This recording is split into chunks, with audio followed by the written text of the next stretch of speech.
directora de la Biblioteca Municipal en La Paz, Bolivia, dando inicio al tercer día de ECO 23, Ecologías, Territorios y Comunidades, un encuentro de colectivos, creadores visuales, explorers de National Geographic, investigadores científicos y muchas disciplinas que convergen en un encuentro donde estamos pensando estos tres ejes temáticos de ecologías, territorios y comunidades de diferentes perspectivas.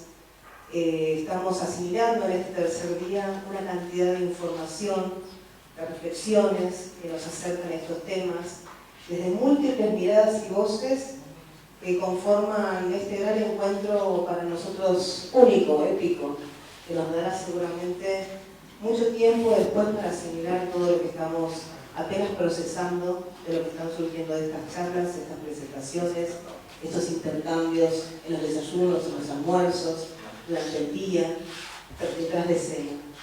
Así que en esta charla, hoy tenemos dos charlas, esta es la primera de ellas, y tenemos un panel muy especial conformado por los exploradores de National Geographic en una temática que se llama El futuro de la Amazonía, y estará moderada por Marta Nin, de España. Los invitados panelistas son Fernando Trujillo, de Colombia, Eduardo Neves, de Brasil, y Lilian Fraigi, de Brasil. Daremos comienzo entonces a la charla. Muchísimas gracias a los que están aquí presentes y a las personas que nos están siguiendo vía streaming desde el Facebook del Centro Cultural de España, en La Paz. Muchas gracias. Aplauso. Gracias, Gise. Gracias por organizar este panel y por dejarme moderarlo. Hacemos una enmienda a la totalidad al principio de todo. El futuro de la Amazonia en hora y media no va a dar. También creo que no deberíamos hablar de Amazonia, sino de Amazonias, y no deberíamos hablar de futuros, sino de futuros, porque creo que hasta que el futuro no llegue, todo es probable, ¿no? Ese es el primero, ¿no?, que quedamos de acuerdo que haríamos así. El segundo punto que quedamos de acuerdo es que estamos en un momento en el cual la esperanza es casi una militancia política. Entonces, vamos a intentar, en esta hora y media que vamos a hablar del futuro de Amazonia, apuntar algunas cosas que pueden suceder, que pueden ir, pero sobre todo apuntar las soluciones, las propuestas positivas, en un ejercicio de esa resistencia que hemos escuchado aquí de muchos pueblos originarios indígenas que tienen, ¿no?, de la lucha en la resistencia. Pues nosotros tenemos una lucha en la resistencia en la esperanza. Porque yo creo que hay un momento en el que ya le va bien a una parte del mundo que pensemos que las cosas ya están dadas, que ya están hechas, que no hay nada que hacer y por tanto no hay por qué luchar por nada. Así que en esa militancia política de la esperanza también ahí estaríamos en este panel. ¿En eso también estamos de acuerdo? Perfecto. Y estoy acompañada por dos brasileños, pero una de las brasileñas es amazónica. Ella lleva viviendo en el Amazonas, o sea, 3 generaciones, ¿no?, de tu familia lleváis viviendo en el Amazonas, o sea, tenemos una pobladora ciudadana del Amazonas, que creo que también es muy interesante la visión, y tenemos la suerte de contar con 2 científicos y con una persona que no es científica, que trabaja desde la cultura. A mí me parece también muy interesante porque hay un momento en el cual quizás datos, tenemos muchos datos, quizás datos, no necesitamos más datos, empiezan a ser los datos científicos como un crucigrama que una vez lleno ya nadie más lo vuelve a mirar. Y el arte tiene esa capacidad de comunicar desde la emoción, entrar por otros canales al cuerpo y a lo mejor abrirnos los ojos y abrir la mente en otros espacios. Entonces me parece muy interesante la propuesta que se ha hecho de este panel, de que esté representada una persona que trabaja desde la cultura para propuestas del futuro de la Amazonia. Y como somos pocos, o sois pocos, yo creo que también os invito a que dialoguéis. No hace falta que, digamos, que yo abra preguntas para todos, sino yo creo que en el momento que creáis que podéis aportar algo a alguien que esté dialogando, por favor, sentiros libres. Y hecha esta introducción, yo creo que a lo mejor os hemos escuchado mucho a vosotros dos, ¿no?, si os hemos seguido estos 2 días, y sabemos poco de Lilian. Entonces, me gustaría que nos pudieras contar un poco de vuestro proyecto Lab Verde, sí, un poco que nos hagas como una presentación de lo que hacéis desde Manaus con el proyecto Lab Verde. Olá, buenas tardes a todos. Bueno, es un gran placer estar aquí hoy. Voy a hablar un poquito de portuñol, algunas palabras en portugués quizás, porque sé que aquí los amigos hablan portugués. Pero primero agradecer mucho a toda esta organización. Es una gran alegría estar aquí compartiendo estas historias de esperanza, estas historias de militancia en territorios tan distintos. Entonces, para mí, que estou aí muito aislada em Manaus, é uma grande oportunidade de intercâmbio. E uma outra oportunidade também de ir-me a um sítio adentro da Amazônia. Estamos totalmente desarticulados adentro da Amazônia. Não há voos que nos conectam, não hacemos intercâmbios. Por exemplo, eles investigam a Amazônia, mas eu nunca estive com eles, só he leído lo que han escrito, pero nunca estuvimos juntos porque no hay estas oportunidades, principalmente adentro de nuestros territorios, ¿verdad? Entonces, muchas gracias por la oportunidad. Y otra cosa que quiero hablar también para la introducción es que qué bien han organizado. Yo sé que es muy difícil hacer estas dinámicas de intercambio, entonces nos sentimos muy abrazados por ustedes. Y hay mucho amor, entonces, muchas gracias. Bueno,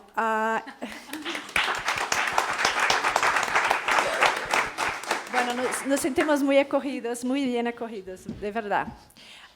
Yo estoy en Manaus, en la Amazonía brasileña, la ciudad donde vivo. Yo acostumbro decir que es como un fragmento de ciudad adentro de la floresta.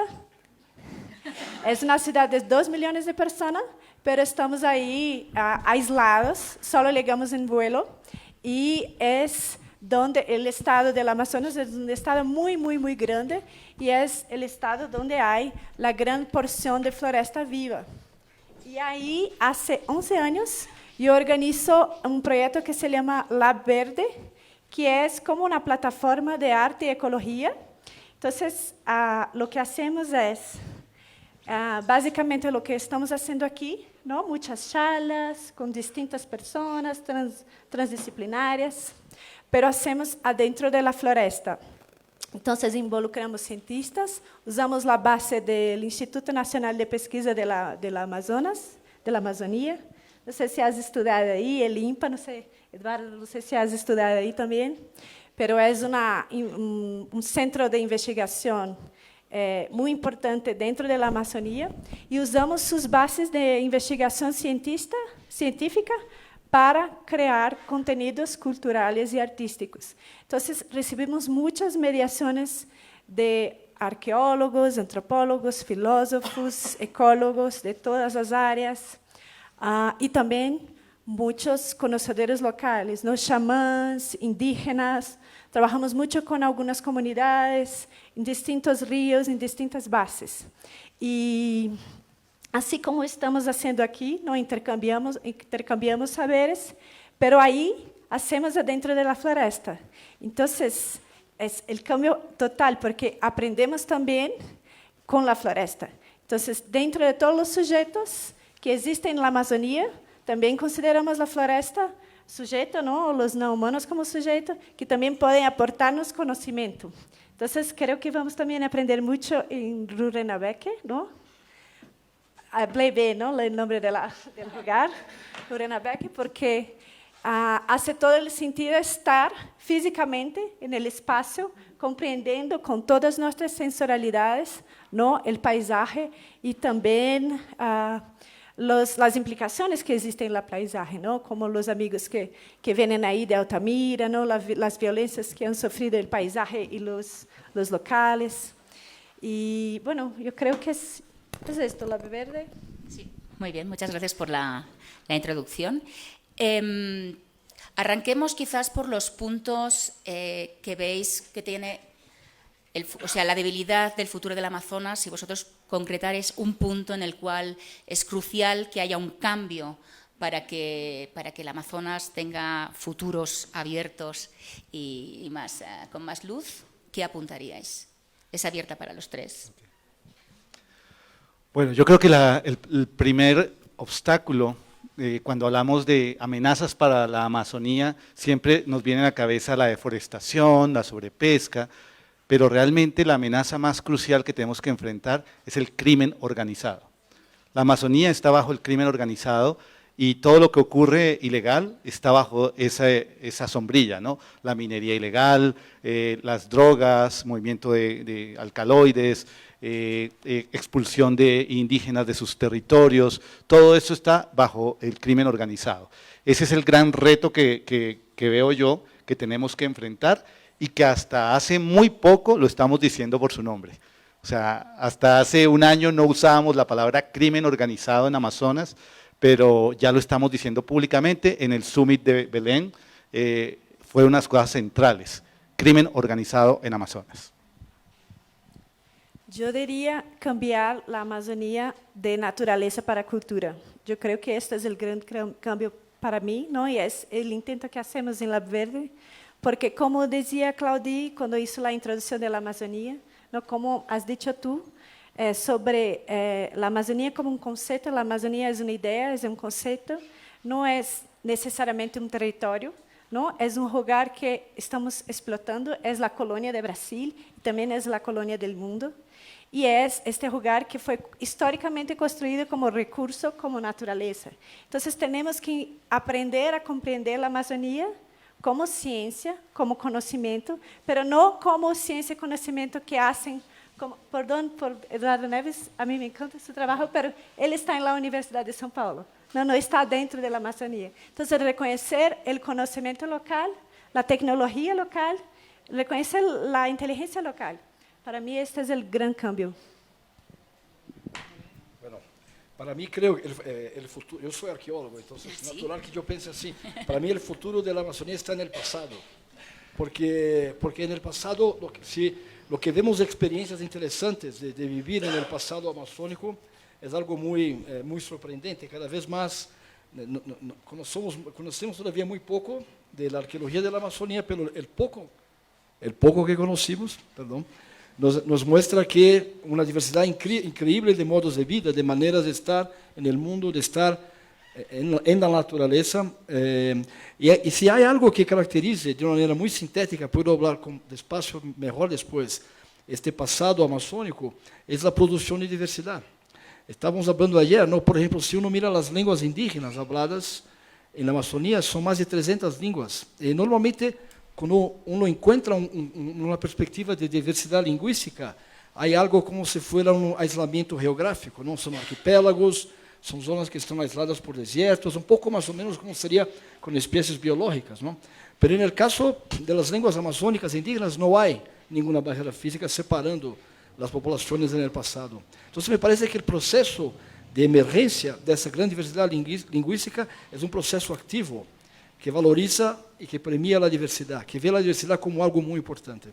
Y el contraste entre esas formas de vida milenarias que generaron tanta diversidad cultural, pero también agrobiológica, y lo que uno ve hoy, la propuesta que se presenta para la Amazonía, baseada siempre en la explotación de un solo recurso, ¿no? Por ejemplo, la gente ahora habla de bioeconomía mucho, ¿no? Como ustedes saben muy bien, como si fuera una panacea la solución, pero las propuestas son el cultivo, la monocultura de açaí, por ejemplo.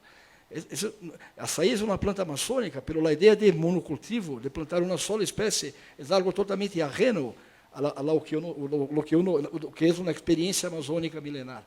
Entonces me parece que sí, una mirada no es como vivir como se vivía en el pasado, pero algunas visiones importantes que se puede traer del pasado, una de ellas es la cuestión de la valorización de la diversidad, de la producción de la diversidad como un proceso activo y no como algo que es pasivo.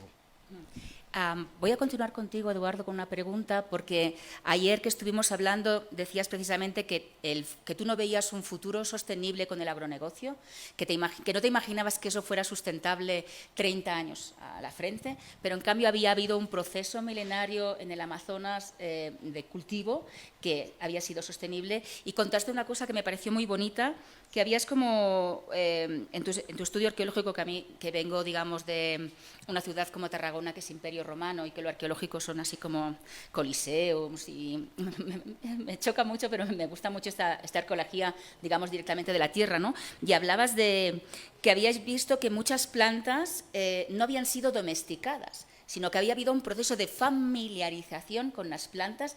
Eso me pareció fascinante. No sé si podías introducir un poco todo, o sea, porque yo no lo he hecho, pero introducir esa temática porque me pareció muy bonito también entender ese proceso de cultivo de las plantas, ¿no?, en el Amazonas. Sí, muchas gracias, Marta. Eso es algo interesante porque nosotros sabemos hoy, yo hablé muy rápido hoy temprano sobre eso, que la Amazonia es una cuna de producción de agrobiodiversidad, o para usar un término que es más sencillo, que toda la gente lo comprende, sería una cuna independiente de neolitización, ¿no? Muchas plantas se cultivaron primero en la Amazonía. Pero lo que es interesante es que la idea de neolítico que viene de Europa, de un arqueólogo australiano de verdad, pero que vivió toda su vida en Inglaterra, que se llamaba Gordon Child, que es una idea muy importante de revolución neolítica, tuvo un impacto muy fuerte en la arqueología. Y un presupuesto de la idea de revolución neolítica es la idea de domesticación, que animales y plantas son cambiados desde un estado salvaje hacia un estado cultural, que es domesticado. La idea de domesticación es la idea de transformación de la naturaleza. Y los datos que tenemos nosotros de la Amazonía nos muestran que, aunque muchas plantas se empezaron a cultivar desde muy temprano allá, algunas jamás se domesticaron, jamás se transformaron genéticamente. Y por mucho tiempo nosotros mirábamos eso y pensábamos, había algo de errado, ese proceso fue incompleto, ¿no? Es la maldición de los trópicos, ¿no? Que los trópicos nada se hace por completo, está todo un poco mal acabado, mal hecho, ¿no? Pero lo que percibimos nosotros, me parece, ¿no?, si uno se escucha lo que dicen los pueblos indígenas, los pensadores indígenas, las formas de estar en la naturaleza, son relaciones mucho más abiertas, no son relaciones de control, de transformación radical de la naturaleza, que no ven la naturaleza como objeto que está externo, que tiene que ser apropiado y transformado radicalmente. E, nesse sentido, esses sistemas agrobiológicos incluem plantas domesticadas, mas também plantas que chamamos de familiarizadas, não? Que estão nesse rango. Claude Lévi-Strauss, o antropólogo muito conhecido francês, tem um artigo de 1948, creio, onde disse ele, é muito difícil separar o que é selvagem do que é doméstico na Amazônia. E há um montão de plantas que estão nesse estágio que ele chamava de intermediário. Eu não creio que intermediário é a melhor maneira de llamarlo. Creo que es una conexión permanente, esa conexión que está entre los dominios de la naturaleza y de la cultura. Y el agronegocio, que uno ve ahora con tanta fuerza en Brasil, y acá en partes de Bolivia también, en el Beni, en Santa Cruz, está basado en el control, una ilusión de control absoluto de la naturaleza. Hay algo en Brasil que la gente habla todo el tiempo, que es la agricultura de precisión. Uno puede controlar exactamente un punto específico donde, por ejemplo, una planta de soja vai crescer. As máquinas vêm com GPS e controlam o nível de fertilizante que se vai colocar para cada indivíduo específico aí. Isso é totalmente fascista, não? É o controle absoluto, é uma ilusão que se pode controlar as plantas a nível individual e padronizar, imponer à natureza um tipo de padronização. E sabemos que o custo energético, o uso de água, está associado a uma cadeia de petróleo internacional. Tudo isso tem um preço muito alto. Então, só para concluir, eu digo à gente, eu não sei, eu creio que podemos dizer que esses sistemas agroecológicos amazônicos são muito antigos e que, de certa maneira, nos traíram a Amazônia que conhecemos hoje. Mas eu não posso dizer que esse sistema de exploração intensiva de agronegócio que uno vê agora em partes da Amazônia, incluso se vai reproduzir por mais 20 ou 30 anos. Eu creio que não. O preço energético, social, ambiental é muito alto. Então, para mim, um contraste muito forte entre maneiras distintas de estar no mundo. Para ti, una pregunta. Digamos que el darwinismo, ¿no?, concibió la naturaleza como una lucha, como una competencia en el cual o te transformas o desapareces, en el que es más fuerte tira para adelante, pero hay muchas teorías como la de Lynn Margulis, ¿no?, que habla de la simbiosis, ¿no?, y realmente la naturaleza tiene muchos más procesos de complicidad para tirar para adelante que no de lucha, ¿no? En ese sentido, tú que eres biólogo y que has estado muchísimos años conociendo, viviendo y sintiendo el Amazonas, si nos pudieras hablar de ejemplos así de simbiosis que a ti te han perturbado en el buen sentido del verbo. No, digamos todos. Empecemos con los delfines. Yo llevo 36 años estudiando delfines en el Amazonas y aún me sorprendo ver delfines de río en el Amazonas, en un sitio donde hay guacamayas, tucanes, jaguares y hay delfines. Ahí hubo un proceso de adaptación de estos animales, los rosados, los botos entraron hace 2 millones de años al Amazonas, quedaron aislados ahí. Cuando la selva se inunda, que es algo muy importante en la Amazonía, es el pulso de inundación. El pulso de inundación cambia todo en la selva. El verano, el río se contrae. Para mí es la respiración de la selva, ¿no? Exhalas y todo el agua se desocupa. Y es la época de la bonanza, donde están todos los peces concentrados, los grandes carnívoros se alimentan, las comunidades humanas pescan, se reproduce todo el mundo, y luego viene la exhalación y se inunda toda la selva. 14 metros en lo vertical y miles de kilómetros en lo horizontal. O sea, la Amazonía tiene más o menos 7 millones de kilómetros cuadrados y estamos hablando que agua son 980.000 kilómetros. O sea, es bastante. Esa respiración ha hecho que los animales se adapten. Entonces, por ejemplo, bueno, los delfines son el ejemplo perfecto. Pero cuando empieza a inundarse la selva, entonces todos los insectos, ¿qué hacen? Empiezan a buscar las copas de los árboles. Las ranas, todos los animales empiezan a irse a los árboles. Los jaguares. Pensábamos que los jaguares en el Amazonas, cuando se inundaba la selva, se iban a buscar tierras altas. No, se quedan en los árboles y se adaptaron a comer caimanes o perezosos. Entonces hay cientos de ejemplos de este tipo. A veces yo hago la pregunta, ¿qué relación tiene un árbol en el Amazonas con un manatí? Un manatí, ¿saben qué es un manatí? Bueno, ¿qué relación podría tener un árbol con un manatí? La gente diría ninguno, pero cuando la selva se inunda, entonces esos troncos de los árboles se llenan de algas y los manatís van a comerse las algas ahí. O sea, todo está interconectado perfectamente. Los árboles, uno ve debajo de los árboles un montón de plántulas que van a morir porque están muy cerca a su árbol madre. Entonces, las plantas han tenido que desarrollar mecanismos de dispersión de semillas. Unas con sistemas de explosión que mandan las semillas muy lejano, pero otra es usando los animales. Las plantas usan los animales en el Amazonas. Ustedes han visto las pirañas. Qué mala reputación tienen las pirañas. Pero la mayoría de las pirañas, realmente su dieta es frugívora. Esos dientes aserrados les sirven para comer los frutos. En época de escasez de frutos, que es el verano, se vuelven carnívoras. Pero realmente toda la adaptación es increíble. Entonces hay cientos de ejemplos de esas simbiosis, esos mecanismos de cooperación. Todos los árboles. Ustedes han escuchado últimamente toda esta teoría de las raíces de los árboles interconectadas por hongos. Entonces todo está interconectado. Ahora, por ejemplo, con la deforestación, estamos viendo que áreas que no se están talando activamente, los árboles están muriendo de manera pasiva, porque quedan expuestos al sol y los hongos mueren. Entonces empiezan a caer. Esas simbiosis son muy fuertes. Y todo está regido por lo que les decía, el pulso de inundación. Entonces, creo que todo es importante ahí. Y los pueblos indígenas han aprendido a leer ese pulso de inundación. En una época del año pescan, en otra época del año cazan, saben cuándo vienen las migraciones de los cerdos salvajes, están esperando. O sea, hay una adaptación completa en esto, hay una lectura de la Amazonía. ¿Puedo añadir algo? Por favor. Porque hay una anécdota ahí que me parece muy curiosa con los pulsos de los ríos, que hay un gusano que pone sus huevos justo donde la agua va a llegar en el próximo año. Y como ese gusano sabe que el agua va a llegar, entonces ¿no? La naturaleza ¿no? tiene inteligencias que no conseguimos ¿no? saber. ¿no? Todavía hay mucho por aprender. Hay un ingeniero de sonido que trabaja, que es biólogo marino también, que trabaja ahí en Barcelona, que hacen grabaciones de la selva amazónica y se han dado cuenta que todos los insectos, o sea que la selva se silencia 1 minuto antes de que empiece a llover torrencialmente.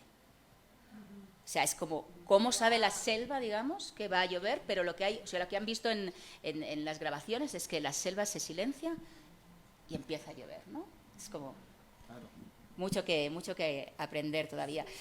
En Lab Verde también trabajáis mucho con el tema de los hongos, ¿no? O sea, con esa, digamos, con esa mística o mitología, porque Es verdad que aquí hemos hablado mucho de construir el imaginario del Amazonas, ¿no?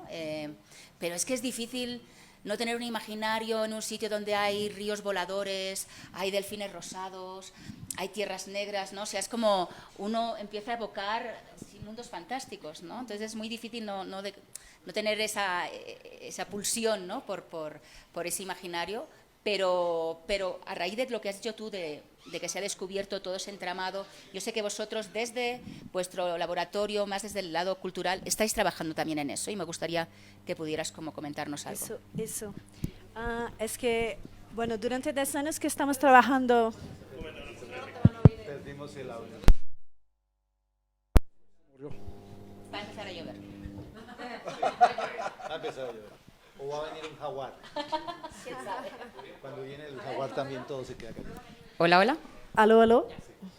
Bueno, entonces, mientras estamos desarrollando los proyectos de Lab Verde por 10 años, ¿no? Estamos intentando hacer estas alianzas, ¿no? Lo que estamos haciendo aquí, pero también para planear preguntas juntos, ¿no? No solo para, no sé, los artistas darem, o los fotógrafos darem visualidad a los conservacionistas, pero pensar desde el principio, ¿no? A proponer preguntas juntos, a proyectos juntos.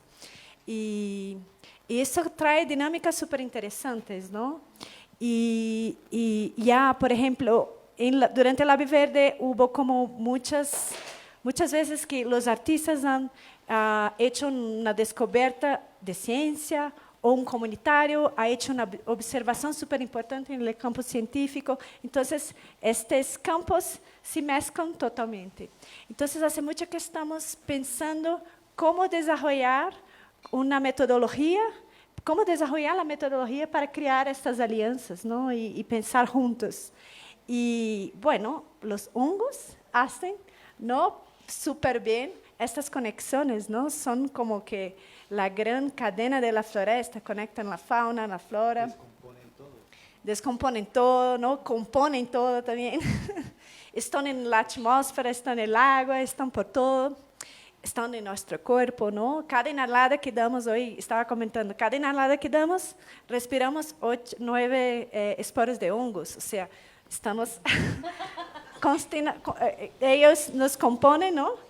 ¿Y qué podemos aprender con los hongos para crear una metodología de pesquisa? Entonces, buscamos usamos esta metodología que es de etnografía, ¿no? Y muy basada en el pensamiento de Ant Singh, para crear este proyecto Fungi Cosmology, donde ya hicimos una investigación entre artistas, cientistas, antropólogos indígenas, ¿no? Porque hay mucho conocimiento indígena sobre los hongos, sobre etnomicología, hay mucho conocimiento sobre etnomicología, y estuvimos ahí pesquisando, analizamos, descubrimos un montón de redes simbióticas, descubrimos porque en la Amazonía casi no hay, por ejemplo, casi no se sabe la relación de los árboles con los hongos, distinto del Chile, por ejemplo, que Chile ya tiene como, el árbol tiene como 9 hongos amigos asociados, entonces ahí hay mucho que aprender y conseguimos identificar uno y el proyecto va a durar 4 años y va a ser el mismo grupo en distintos espacios. Muchas gracias. Digamos que es una prueba del arte como transformador, ¿no? como herramienta de transformación. Realmente, si uno piensa, los grandes cambios sociales siempre han sido culturales, ¿no?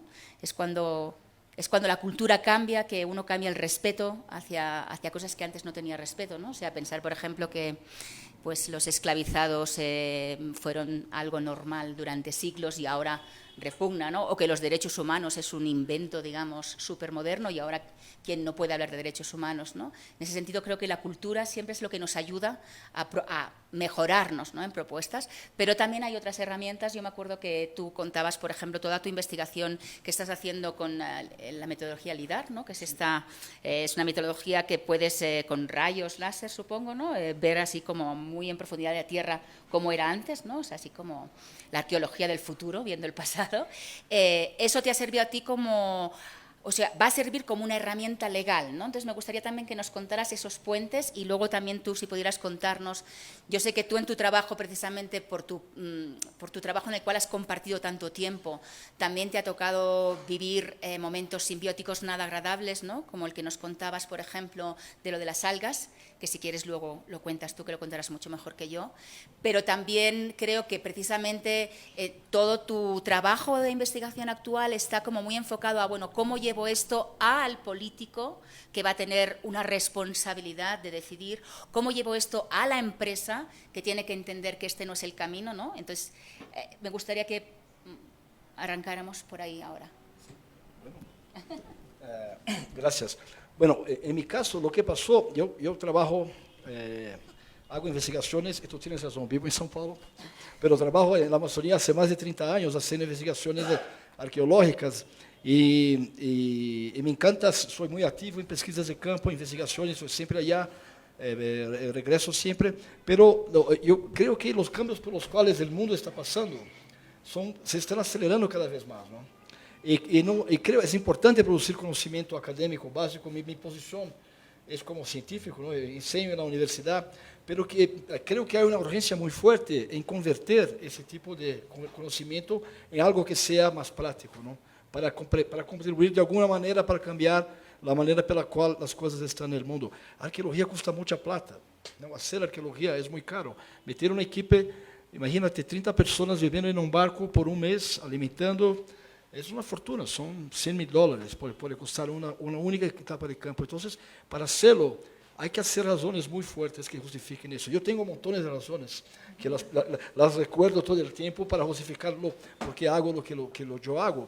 Pero ese proyecto con el LiDAR viene un poco de esta angustia, ¿no? Que se acentuó mucho en mi caso, y creo que Lina también sintió eso, ¿no? En los años duros que tuvimos en Brasil, con Bolsonaro, donde por la primera vez el Estado siempre atacó más o menos la Amazonía, pero el presidente de la República, diciendo las cosas que decía en la tele durante la pandemia, el fuego por la Amazonía, la destrucción del bosque, fue algo muy, muy, muy, muy duro. Entonces yo pensé, es importante hacer algo, y ese proyecto viene con el apoyo de National Geographic, tiene ese papel. Ese tipo de tecnología que se llama LiDAR, que quizás ustedes la conocen ya, es muy poderosa, porque uno puede montar ese aparelho en una avioneta, un helicóptero, en un dron también, y él emite miles de pulsos por segundo que penetran por la copa de los árboles, es como un radar, y vuelven al sensor. Entonces permite ver cosas que están abajo de la copa, debajo de la copa de los árboles, o mismo cosas acá en Bolivia. Hay un trabajo muy lindo hecho por Carla Jaimes y Heiko Plumes acá en los Llanos de Morros, donde mapearon sitios, la Loma Cotoca, que es un sitio muy interesante. Es una zona de llanos, hay bosque en las lomas, pero mapearon, es una pirámide de tierra que tiene 22 metros de alto, usando ese tipo de tecnología. Entonces la idea que tenemos es de emplear esa tecnología para hacer vuelos en áreas que están amenazadas de destrucción inminente por el avance de las carreteras, y mapear estos sitios para tener, una vez más, registrar esos sitios y para tener más una capa de protección para esas áreas. Pero lo que estamos haciendo de distinto en ese proyecto, que me parece muy rico, es que estamos hablando con la gente antes de hacer los vuelos. Porque hay mucha gente haciendo LiDAR en el mundo, arqueólogos ahora, que pagan y hacen los vuelos, y la gente vive allá, pasa una avioneta por arriba, nadie sabe de qué está pasando, y después publica un artículo en la revista Science, ¿no? Que es nuevos hallazgos por toda parte, se van a encontrar nuevos hallazgos.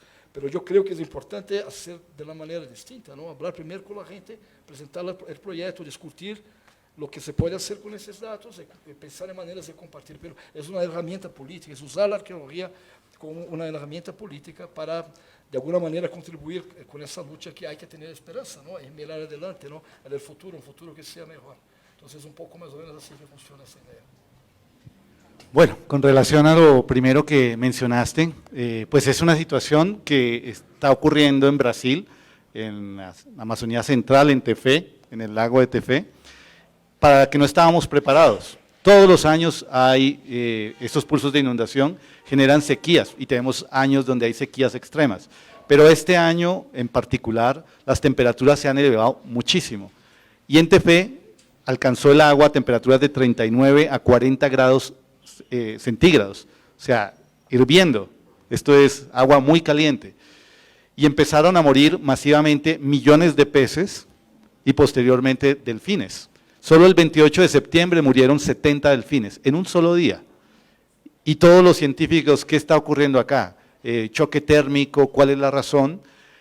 Ahora, digamos, en esta zona, más o menos 60 comunidades han quedado en situación de emergencia, sin acceso a agua, sin comida. El gobierno de Brasil declaró una emergencia nacional, ha movilizado gran cantidad de personas para ayudar, para hacer todo lo posible, y se está llegando a la conclusión de que aparentemente un alga que siempre está ahí, que prolifera cuando se seca el agua, sube la temperatura, cuando ya la temperatura es muy alta, el estrés fisiológico hace que suelte una toxina, y es una neurotoxina. Una vez que la ingieren los delfines, en minutos mueren, fallecen. No estábamos preparados para esto, ¿qué hacer? ¿Cómo podemos en una escala enorme bajar la temperatura del agua? Es muy difícil, y esto que está pasando en Tefé puede pasar en cualquier parte de la Amazonía, en cualquier país. O sea, nos abre una alerta y nos hace pensar en que tenemos que generar protocolos. Esta emergencia, bueno, viene sucediendo desde septiembre, que fue el mes más caluroso que se ha registrado históricamente en los últimos años en Amazonía, y veníamos nosotros trabajando con una iniciativa de conservación de delfines asociada a ríos, y teníamos que hacer un llamado a los gobiernos. Sentar gobiernos es muy difícil, y ahí viene la parte política.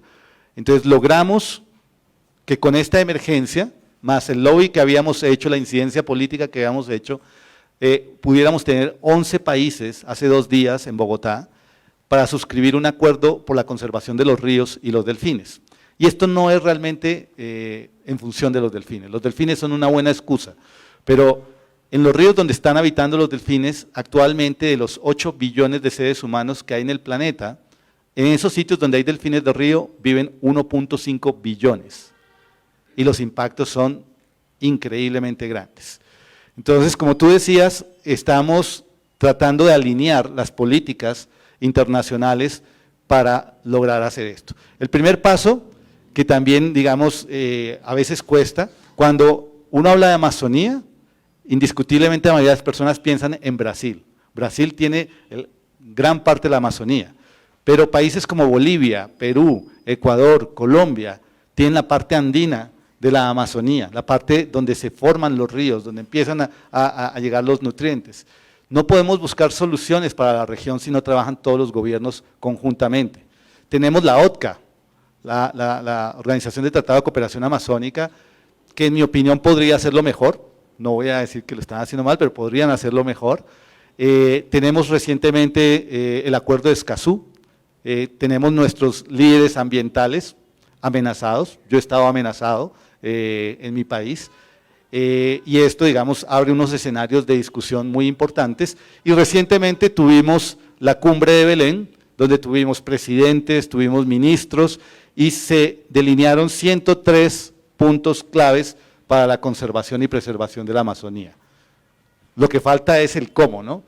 Quedaron el qué, pero falta el cómo, pero definitivamente hay que llegar a ese ejercicio político, y el principal problema desde mi punto de vista para solucionar lo que dije al principio del crimen organizado es la falta de gobernanza en la Amazonía. Son extensos territorios, 7 millones de kilómetros cuadrados, donde no hay ley ni orden. Viven las comunidades indígenas. Si ustedes miran un mapa, y les voy a pedir que hagan el ejercicio de mirar un mapa de áreas protegidas y resguardos indígenas en la Amazonía, más del 48% de toda la Amazonía estaría protegida bajo esas figuras, pero tenemos parques nacionales donde no hay funcionarios porque las actividades ilícitas los han sacado, tenemos territorios indígenas amenazados, entonces tenemos que hacer ejercicios de gobernanza desde lo político para llegar a la región con actividades productivas sostenibles, porque llegamos, hay otros imaginarios en la región, pero no con modelos de monocultivos como los que estábamos discutiendo hace un momento, agrocultivos. Entonces tenemos que repensarnos la Amazonía desde múltiples ángulos, desde el ángulo cultural, artístico, científico, económico, porque no nos sirven los modelos que actualmente existen. Tenemos que pensarlos y adaptarlos a la situación actual de la Amazonía. Y hago un paréntesis porque Marta hacía que el primer acuerdo que hacíamos aquí era que era muy heterogénea la Amazonía. Y por supuesto que es muy heterogénea. Tenemos indígenas viviendo en aislamiento voluntario, conservando todas sus costumbres, y tenemos ciudadanos en Manaos. Mi hija mayor vivió en Manaos, hizo su colegio en Manaos, iba los fines de semana a un centro comercial, a cine, y cuando yo iba a Manaos yo decía, pero esto no es la Amazonía, esto es una ciudad en medio de la Amazonía, pero sí es Amazonía, son panamazónicos. Entonces tenemos que repensarnos todos los diferentes ángulos y llegar con soluciones. Y hay que llevar a los políticos, y la otra parte que falta en la ecuación son las empresas.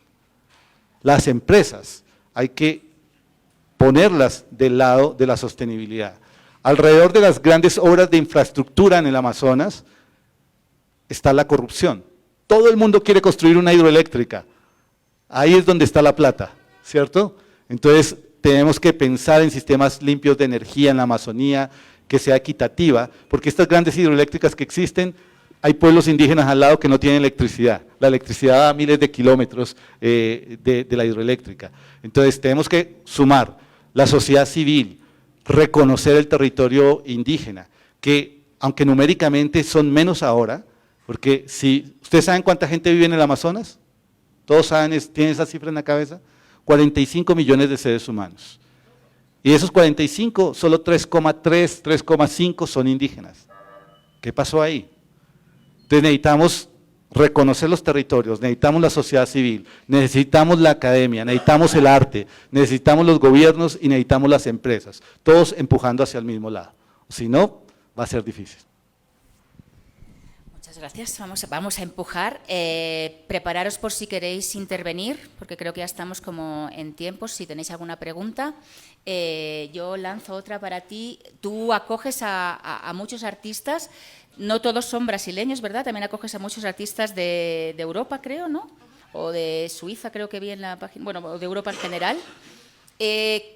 Digamos, ¿cuánta conciencia hay del artista que viene de fuera del lugar en lo importante que es ese lugar para él o para ella en su sitio, ¿no? O sea, ¿cuánto aprenden ahí o cuánto vienen sabidos de esa relación que también tiene el Amazonas con GEA, ¿no? O sea, con lo que es realmente el ritmo global de la Tierra, ¿no? Sí, yo creo que hemos hablado que la Amazonia obedece a esas dinámicas internacionales, ¿no? La Amazonia es la colonia internacional, ¿no? Exportamos muchas commodities, entonces la Amazonia no estamos aislados, ¿no? No es un territorio aislado. Y distintas naciones tienen intereses distintos en la Amazonía. Entonces, intentamos usar el Lab Verde para discutir también cada interés de cada nación. Por ejemplo, este proyecto de hongo, quien financió fue los suizos. Entonces, estábamos buscando cuál es la implicación suiza de la nación suiza, por ejemplo, con el oro que está amenazando el pueblo Yanomami, ¿no? Porque los suizos también están lavando el oro de Brasil. Y empezamos a investigar, a encontrar un montón de relaciones y exponer estas relaciones, ¿no? Porque estas relaciones son invisibles, ¿no? Hay todas estas cadenas del capitalismo, de consumo, de las commodities, son muy invisibles. No sabemos quién operan, cuáles son los grandes conglomerados, quién está haciendo qué, dónde va el producto, ¿no? Los productos casi que son animados, no tienen vida propia, ¿no? Y yo creo que usamos mucho el Lab Verde para discutir esos asuntos. Y estaba pensando ahora en las implicaciones políticas. Por ejemplo, tuvimos una ocasión en 2017 que hubo como una catástrofe en Barcarena, no Pará, que hubo como un derramamiento de bauxita en el río. Y no me acuerdo el nombre del río. Río Barcarena, yo creo que es el nombre de la ciudad. Y contaminó un montón de ríos, contaminó un montón de comunidades.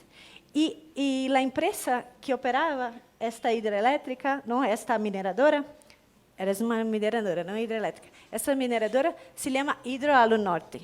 E Hidroalunorte é norueguesa, do estado de Noruega. Y la Noruega es la primera a financiar el Fondo de la Amazonia. Pero entonces empezamos ahí a desconstruir esta red, ¿no? Que es invisible. ¿Cuál es el real interés de Noruega en Brasil, en la Amazonía, en el fondo? Y bueno, pasó esto y recibimos en este año, yo invité a 2 artistas de Noruega para venir. Pero no solo para venir a la Vivede, pero irse a Barcarena. Porque en Noruega nadie sabía. Nadie sabia que a empresa do Estado, porque Noruega é super ecológica, não? O governo é super verde. Então, nadie sabia aí que estavam fazendo isso na Amazônia. Aparte que han comprado toda a mídia de Brasil, não? Haviam como financiação em La Folha de São Paulo, por exemplo, para darle a Amazônia e ofuscar todo o que era a catástrofe. Então, os artistas vieram, se foram a Barcarena, organizaram com a Rainforest Foundation aí evento e falaram das implicações do governo noruegano, de Noruega com a catástrofe de Barcarena. Então, eu creio que estas pontes são muito válidas, não? Entender a Amazônia como este território internacional que tem implicações internacionais e que toda a gente pode sumar. Muchas gracias. Pues abriría a público intervenciones. Tenemos 5 minutos más. ¿Nadie? ¿Sí? ¿Sí?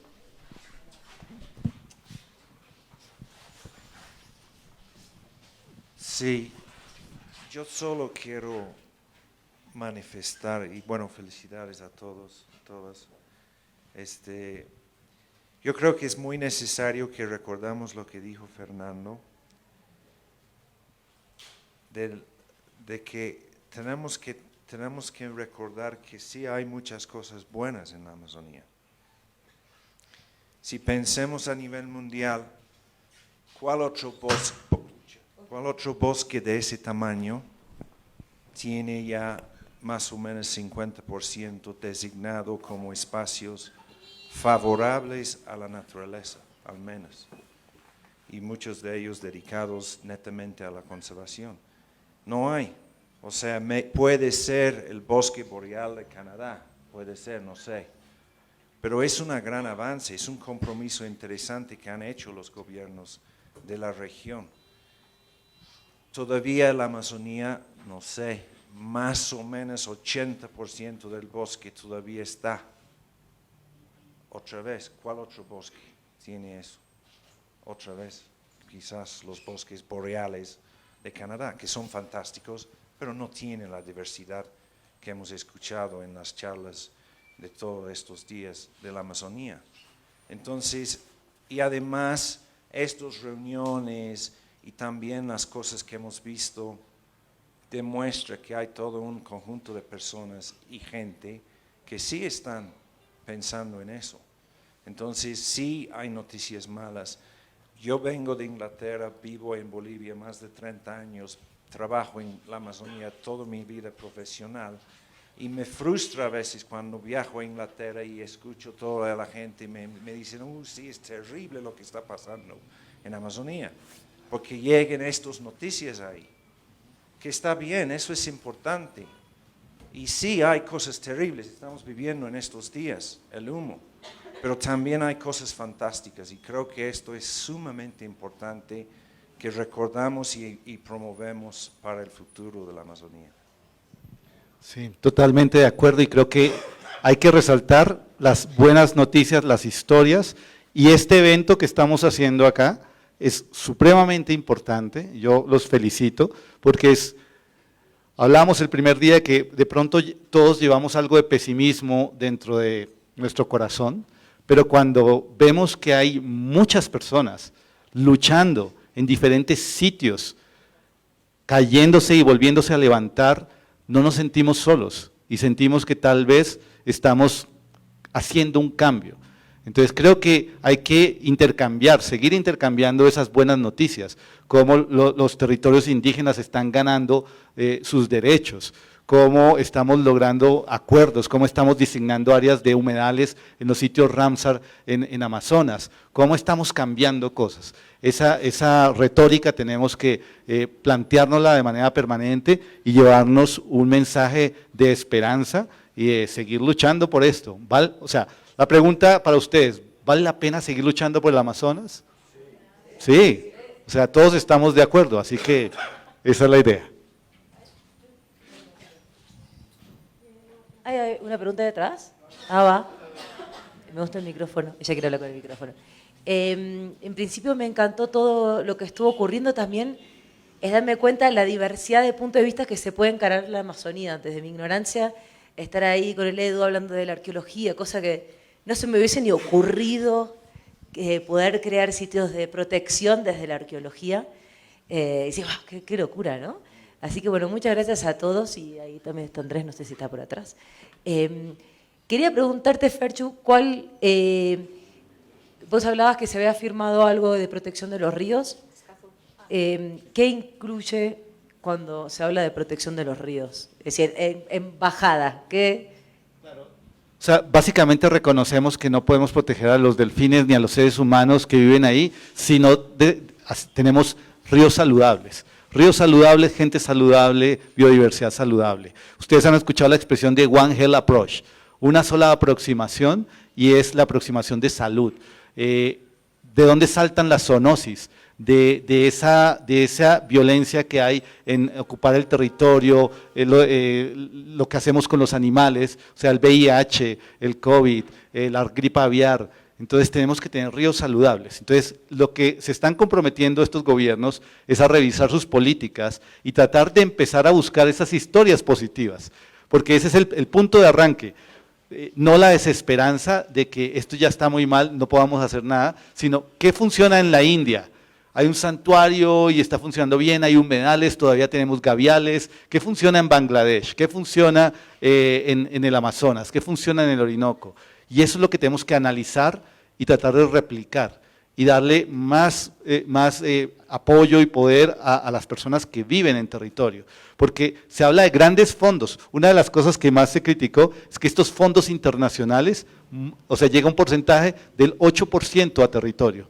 El resto se queda en consultorías, lo que tú dices, hay un manto invisible ahí que uno no sabe qué pasa, pero necesitamos que esos fondos lleguen, que lleguen con planificación y que se puedan medir, digamos, los avances. Pero hay que trabajar sobre lo positivo.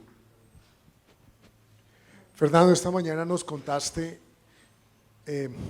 digamos, el panorama es enorme, cuando veíamos las fotografías de muchos de ustedes, pero esa fotografía que nos mostró Jennifer, que ahora salió, de los agujeros, ¿no? Que es una cosa es abrumador.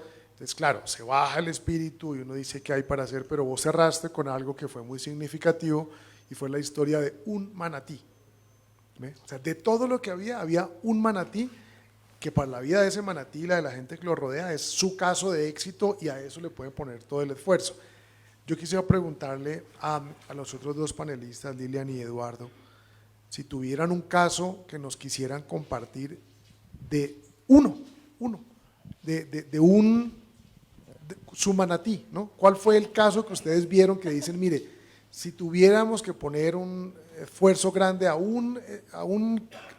algo muy concreto, ¿cuál podría ser? Porque me parece que al bajarlo a esa escala de acciones que desde una organización, desde una universidad, desde un conjunto de organizaciones se pueden hacer, listo, concentremos en nuestro manatí y pues ahí podemos ir haciendo algo. ¿Cuál podría ser un ejemplo de eso, de una acción concreta?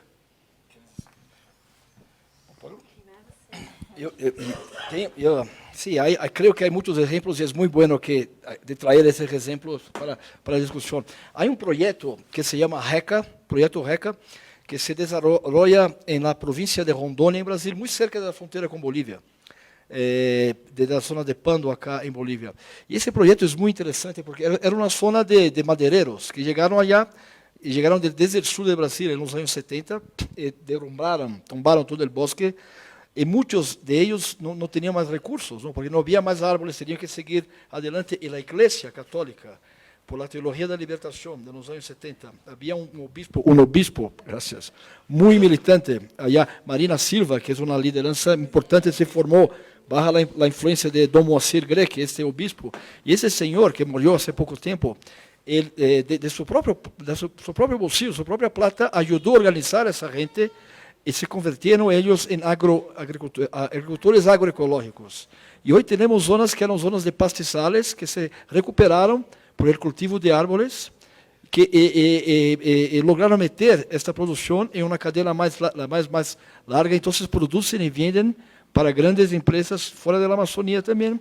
Y son ejemplos muy interesantes, porque tú hablas cuando tú visitas, yo estuve allá algunas veces, tú hablas con la gente, son esos viejos, muchos son rubios, ¿no? Con apellidos alemanes que vienen del sur de Brasil, sí, todo gaucho, Catalina, todo eso, y dicen, mira, y ellos dicen, me llegué acá y vi, para mí la naturaleza, las árboles eran madera, eran plata, era recurso, pero vimos que ese camino no funcionaba. Y ese ejemplo de Proyecto RECA, por ejemplo, es algo muy interesante porque es una historia de suceso que restaura la floresta, el bosque, genera plata y prosperidad para la gente que vive allá. Entonces, un ejemplo un manatí que puede pensar en esto. Gracias por la pregunta. Sí, no me ocurre un proyecto solo, porque hay muchos proyectos que ayudan a generación, a conservación, y muchos proyectos comunitarios, ¿no?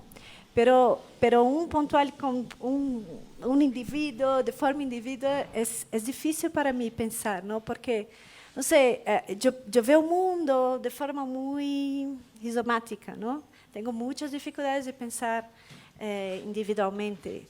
Y não sei se vou dar um exemplo. Eu vou dar um exemplo não humano, não? Pode ser? Então, como funciona, por exemplo, a floresta, que eu creio que é um exemplo que serviria para nós outros também aprendermos para criar estas cadenas de união, de integração. A floresta amazônica, por exemplo, é sustenida por hormigas, não? Ele habló de cuántas hormigas que estaba como que en... ¿Cuál era el árbol? Porque me quedé curiosa, ¿cuál es esa especie? ¿No sabes? Bueno, entonces, un ejemplo sencillo, que hay estas hormigas cortaderas, ¿no? Que donde pasan, todos los pequeños insectos van volando. Y de los insectos que vuelan, viene una borboleta para comer el insecto, una mariposa, pero la mariposa es especializada a comer solo para seguir esta migración de hormigas, de la formiga de corrección, ¿no? Hablamos en portugués, ¿no? Formiga de corrección. Entonces, esta borboleta viene solo, es específica para seguir las hormigas.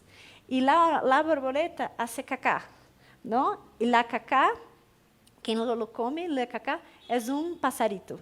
E o pasarito é específico, só existe por conta desta cadena, não?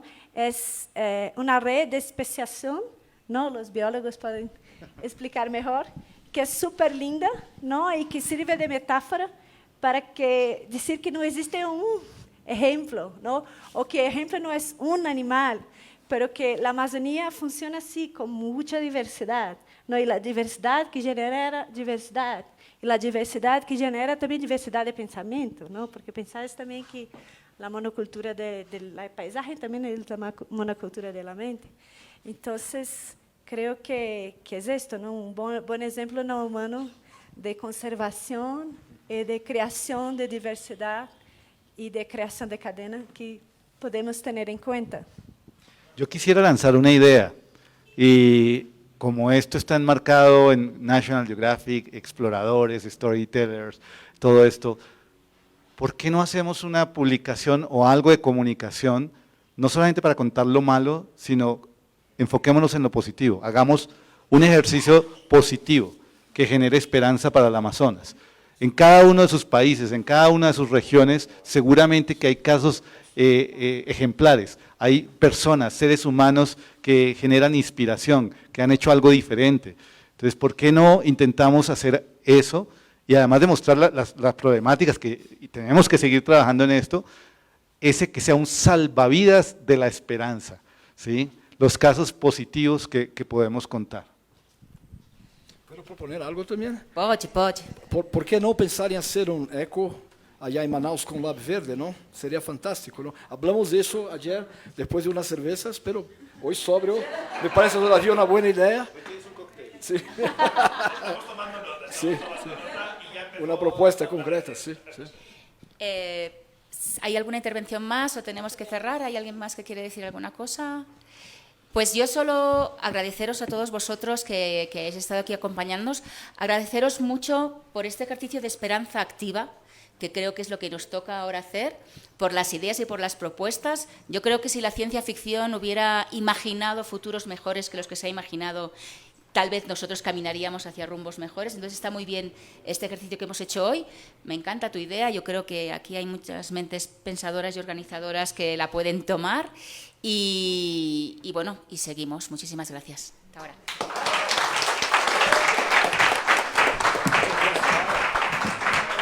Muchísimas gracias por esta charla, Marta, Eduardo, Fernando y Lilian.